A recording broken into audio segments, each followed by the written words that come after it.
देखें, ये वीडियो हम लाए हैं उन लोगों के लिए जो कक्षा 7 में बिल्कुल नहीं पढ़े हैं और सीधा 8 में आ गए हैं।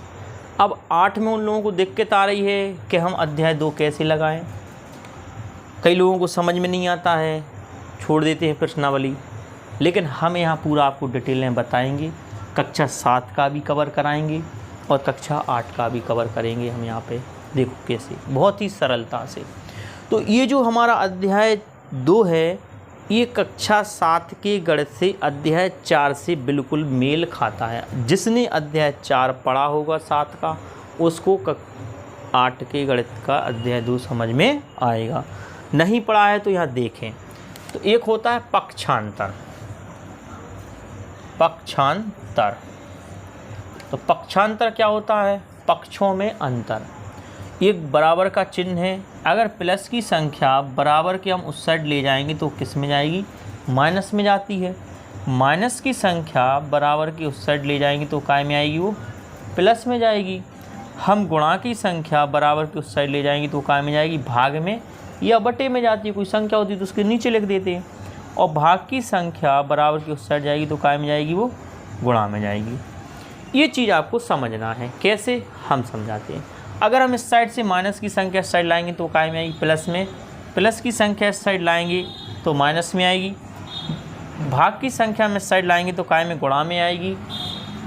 गुणा की संख्या यहाँ लाएंगे तो भाग में या बटे में आएगी। क्लियर है? इतना समझ गए आप? जिसको समझ में आया तो वीडियो रिपीट करके सुन लिया करो दोबारा। आगे देखें, इन सवालों को देखें, समझ में आ जाएगा। देखो ध्यान से, कैसे? पहला सवाल लिखा हुआ है इसमें x माइनस के 1 बराबर के 0। यहाँ आप सबसे पहले संख्या को पहचाने। हमने आपको पूर्णांक पढ़ाए थे, पूर्णांकों का जोड़ना, पूर्णांकों का घटाना। तो आप हमारी प्लेलिस्ट में जाके पूर्णांकों का चैप्टर देखें, नंबर सिस्टम में डला हुआ है। तो माइनस की संख्या बराबर के उस साइड जाएगी, काय की हो जाएगी? प्लस की। तो x जहाँ की था, 0 जहाँ की था, बराबर जहाँ की था। एक को हमने उठा के इस साइड रखना है, तो माइनस का चिन्ह लगाए तो किसका चिन्ह लग जाएगा? +1 हो जाएगा। अब 0 को 1 में जोड़ो या घटाओ, संख्या पर कोई प्रभाव नहीं पड़ता है। तो x बराबर आपका 1 आंसर। क्लियर है? दूसरा देखें, x + 1 बराबर 0 लिखा है। अगर प्लस की संख्या बराबर की उस साइड जाएगी तो काय की हो जाएगी? माइनस की हो जाएगी। उसमें 0 लिखा है तो 0 के पीछे ले जाएंगे इस प्रकार से। 0 और प्लस की संख्या जाएगी वो माइनस की 1 हो जाएगी। अब कहने का मतलब 0 में से 1 जाएगा, 1 में से 0 जाएगा, कोई मतलब नहीं। तो आप माइनस का 1 का 1 ही लिखेंगे, आंसर आ जाएगा। क्लियर है? तीसरे वाले सवाल को देखें जरा। तीसरा वाला सवाल क्या कह रहा है? x माइनस के 1 बराबर के 5, माइनस का 1 उस साइड जाएगा, काय का हो जाएगा? प्लस का हो जाएगा। तो x बराबर 5, माइनस की संख्या प्लस की हो जाएगी 1, 5 और 1 जुड़ जाएगा, कितना हो जाएगा? 6। क्लियर है? आगे आप सवाल हल कर सकते हैं और आप करिए। देखिए, इनको नोट कर लिए, समझ में आया? आगे देखते हैं। चौथा सवाल देखें ध्यान से, क्या लिखा हुआ? x + के 6 बराबर के 2। देखें, x बराबर के 2, 6 प्लस के थे, उठ के कहाँ गए? इस साइड आ गए। प्लस के थे तो काय में आ जाएंगे? माइनस में आ जाएंगे। अब देखो ध्यान से, 2 में से 6 नहीं जाएंगे, 6 में से कितने जाएंगे? 2 जाएंगे। बताया पूर्णांकों का घटाना जोड़ना, तो 6 में से कितने जाएंगे? 2 जाएंगे। तो कितना बचेगा? 4। अब चूंकि इसमें से बड़ी संख्या काय की है? माइनस की है, तो आंसर माइनस में आ जाएगा, -4। पांचवा देखें, y माइनस के 4 बराबर -7। माइनस के 4 बराबर की उस साइड जाएंगे, काय के हो जाएंगे? प्लस की। y बराबर -7, माइनस की हो प्लस की हो। अब हमने आपको बताया था कि एक माइनस की संख्या और एक प्लस की संख्या हो तो हमेशा क्या होती है? वो घटती है। बड़ी संख्या में से छोटी संख्या घटाई जाती है। बड़ी संख्या पे जो चिन्ह होता है वो उत्तर पे लगाया जाता है। 7 में से 4 जाएंगे, कितने बचेंगे आपके? 3। अब चूंकि बड़ी संख्या माइनस है इसलिए माइनस के 3 आ जाएंगे। छठवां देखें, छठ में लिखा है बाय माइनस के 4 बराबर के 4। माइनस के 4 उस साइड जाएंगे, काय के हो जाएंगे प्लस के 4 प्लस के 4, तो 4 और 4 कितने हो जाएंगे 8। क्लियर है। यहाँ पर देख लीजिए आप, और कितने सवाल बचे, 2 और बचे आपके, ये वाला और बचा है। हाँ, इसको देखें, बाय प्लस के 4 बराबर के 4, तो प्लस की संख्या उस साइड जाएगी, माइनस की हो जाएगी, 4 माइनस के 4 बाय बराबर 0। तो संभवतः आपको समझ में आ गया होगा सवाल का पक्षांतर कैसे करना। ये हमने केवल प्लस और माइनस का बताया, इसकी हम बात बताएंगे गुणा की संख्या कैसे उस साइड जाती है, भाग की संख्या कैसे उस साइड जाती है। हम आपसे यही उम्मीद करते हैं कि आपको पूरा समझ में आना चाहिए। बस समझ में नहीं आए तो हमारी मेहनत बेकार है। हम मेहनत क्यों कर रहे हैं, आपको समझाने के लिए कर रहे हैं। अगर आपको समझ में नहीं आ रहा है तो हमारा समझाने का तरीका गलत है, ठीक है। या आगे देखें, इसके बाद गुणा की संख्या भाग में कैसे जाती है, भाग की संख्या गुणा में कैसे जाती है, इनको देखें ध्यान से। इन सवालों में क्या है, ये सारी की सारी संख्याएं जो लिखी हैं एल के साथ, एक्स के साथ, वाई के साथ, वाई के साथ, टी के साथ, ये सारी की संख्याएं गुणा में हैं। किस में है, गुणा में। तो हम पहला सवाल करते हैं इसमें कि 3l बराबर के 42। जब एक चर राशि दी हो और चर राशि के साथ उसका गुणांक दिया हो, कितने दिए, 3 दिए गुणा में, तो इनके बीच में कोई चिन्ह नहीं होता है तो गुणा का चिन्ह माना जाता है। तो आप समझना कि 3 जो है इसके गुणा में हैं। तो गुणा की संख्या कहाँ जाएगी, इसमें बटे में जाएगी। हमने बताया था कि गुणा की संख्या काय में जाती है, बराबर के उस साइड भाग में, भाग का मतलब बटे। तो 3 गुणा में है तो कहाँ जाएंगे, बटे में। तो l बराबर 42 और 3 यहाँ से कहाँ जाएंगे, इसके नीचे। यदि इसका भाग इसमें जा रहा है तो दे दो, नहीं जा रहा है तो इसका आंसर यही माना जाएगा। तो इसमें भाग जा रहा है, 3 एकम 3 और 14 तिया 42, तो l बराबर आपका आंसर आ गया 14। क्लियर है। आप दूसरा सवाल देखें, 4x बराबर 25।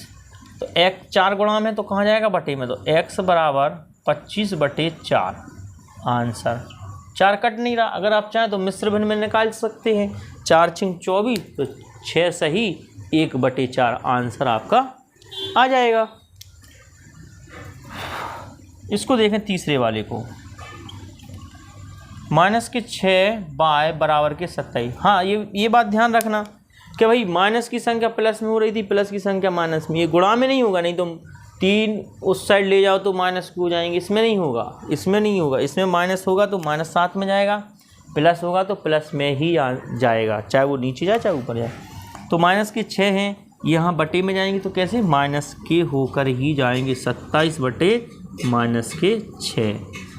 अब आप इसमें भाग दे सकते हैं, 3 का 3 दूनी 6 और 3 नाम 27, तो आपका आंसर कितना आ गया, यही लिख दे रहे हैं, बाय बराबर माइनस के 9 बटे 2।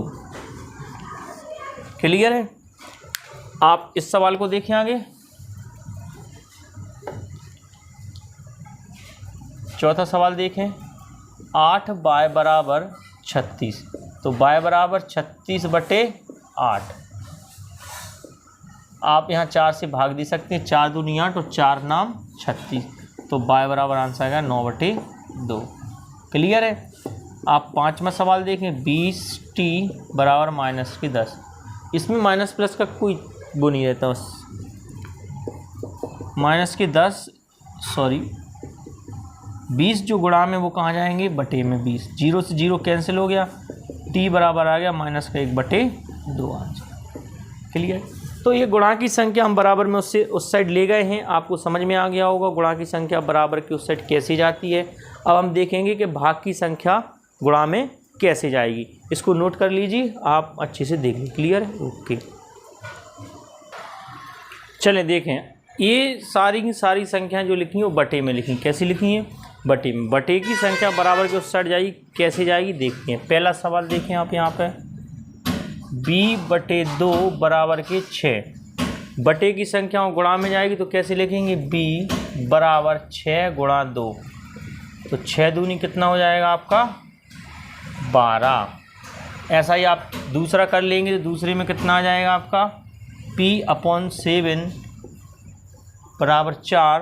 तो p बराबर 4 और बटे की संख्या कहाँ जाएगी, बराबर की साइड गुणा में, तो यहाँ आपको ऐसी जाएगी गुणा में, तो 4 गुणा 7, तो p बराबर 4 दूनी 8, 4 सत्ते 28, सॉरी। ठीक है, इसको देखें तीसरे वाले सवाल को। तीसरा वाला सवाल क्या कह रहा है, a/3 बराबर 5/4, बटे की संख्या गुणा में नीचे नहीं जाएगी ऊपर जाएगी, ध्यान रखना, 5 गुणा 3 और बटा 4। क्लियर है।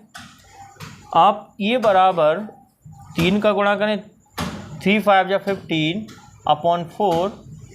क्लियर है। इसका इसमें डिवाइड जाएगा तो दे दो, नहीं जाएगा तो आपका आंसर यही माना जाएगा। क्लियर है। चौथा वाला देखें, a/5 = 7/15। 5 जो है अपॉन में है, इक्वल टू किस साइड जाएगा, मल्टीप्लाई में जाएगा, तो a बराबर 7 × 5/15। 5 बन जा 5 और 5 3 जा 15, a = 7/3 आपका आंसर। ओके। लास्ट वाला देखें आप, माइनस के p/3 = 5। अब 3 जो बटे में है बराबर को साइड जाएगा, काय में जाएगा, गुणा में, माइनस की p, 5 गुणा 3 माइनस की p बराबर 5 या 15, और ये वाला माइनस आपका इधर लग जाएगा, तो p बराबर माइनस के 15 आंसर। ओके, ये आपका पक्षांतर, माइनस की संख्या प्लस की उस साइड जाएगी, प्लस की संख्या इस साइड आएगी, गुणा की संख्या उस साइड, इस साइड, बराबर की संख्या की इस साइड जो भी जो है। क्लियर हो गया। कहीं भी कैसा भी हो आपको सवाल कुछ नहीं करना, कर देंगे। ये तो आपके लिए प्रैक्टिस थी। अब हम आपको सवाल पर ले जाएंगे सीधा 2.1 पर।